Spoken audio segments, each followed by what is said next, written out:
ఆ తిమింగలం ఎవరు తెలుసు, ప్రజలందరికీ తెలుసు ఆ తిమింగలం ఎవరు. బట్ అధికారికంగా దర్యాప్తు బృందాలు ఆ తిమింగలాన్ని ఎందుకు అరెస్ట్ చేయలేకపోతున్నాయి అనేది ఒక పెద్ద క్వశ్చన్.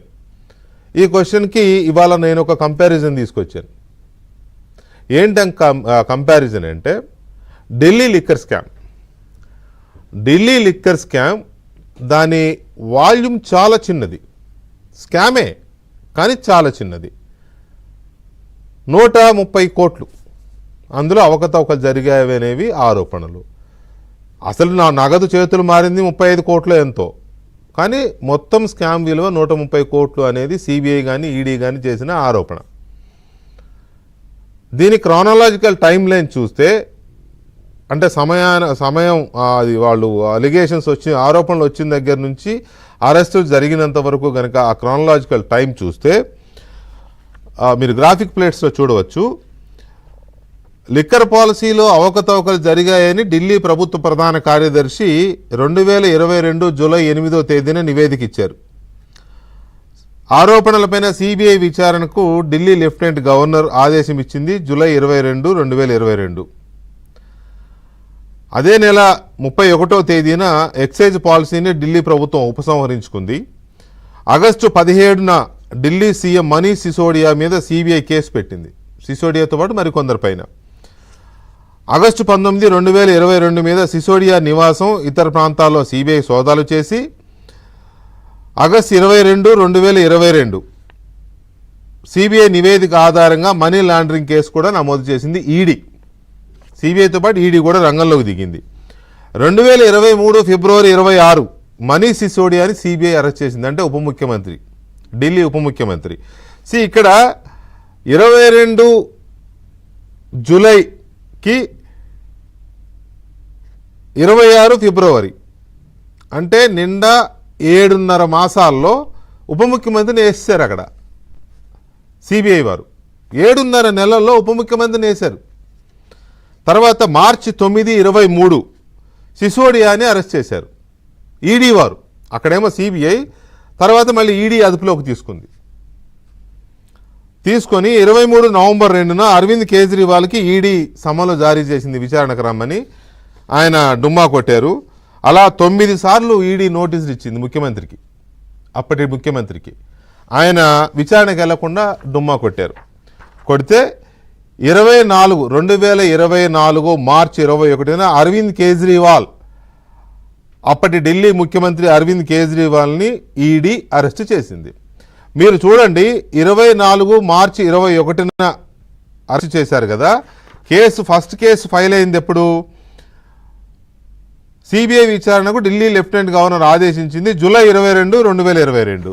2022 సిబిఐకి ఇస్తే 2024 మార్చిలో, అంటే దాదాపు 18 మాసాలు 20 మాసాల్లోనే ముఖ్యమంత్రిని అరెస్ట్ చేశారు. ఎందుకు ఇంత వేగంగా దర్యాప్తు జరిగింది? ఎంత వేగంగా జరిగింది అంటే ఏకంగా ముఖ్యమంత్రిని ఉప ముఖ్యమంత్రిని కూడా మూసేసే వరకు జరిగింది. ఉప ముఖ్యమంత్రివే కాదు, ఇంకా చాలామంది ఆమ్ ఆద్మీ పార్టీ నాయకులు, ఇతర రాష్ట్రాలకు సంబంధించిన వాళ్ళు, తెలుగు రాష్ట్రాల్లో ఉన్నవాళ్ళు కూడా, ఆంధ్రప్రదేశ్లో ఉన్న ఒక ఎంపీ కొడుకుని, తెలంగాణలో ఉన్న ఒక మాజీ ముఖ్యమంత్రి కూతురు మాజీ ఎంపీని కవిత గారిని, అలాగే అరవిందో వాళ్ళకు సంబంధించిన వాళ్ళని, చాలామందిని దేశవ్యాప్తంగా దాదాపు 30 మందిని అరెస్ట్ చేశారు. 30 మందిని అరెస్ట్ చేయడంలో ప్రధానమైన అంశం మనం లెక్కేయాల్సింది ఢిల్లీ ఉప ముఖ్యమంత్రిని, ముఖ్యమంత్రిని 20 నెలలు తిరగకుండానే లోపలేశారు, తీసుకెళ్లి తిహార్ జైల్లో. సరే, తర్వాత కేసు నడిచింది, 6 నెలల పాటు ఆయన జైల్లో ఉండి నేనే పరిపాలిస్తా అన్నాడు. తర్వాత హైకోర్టు ఏదో కొట్టేసింది, మళ్ళీ ఏదో నడుస్తుంది. ఈడీ నిన్నగాక మొన్న మళ్ళీ ఏదో ఆ బెయిల్ రద్దు చేయాలని పిటిషన్ వేశారు, అది తర్వాత విషయం.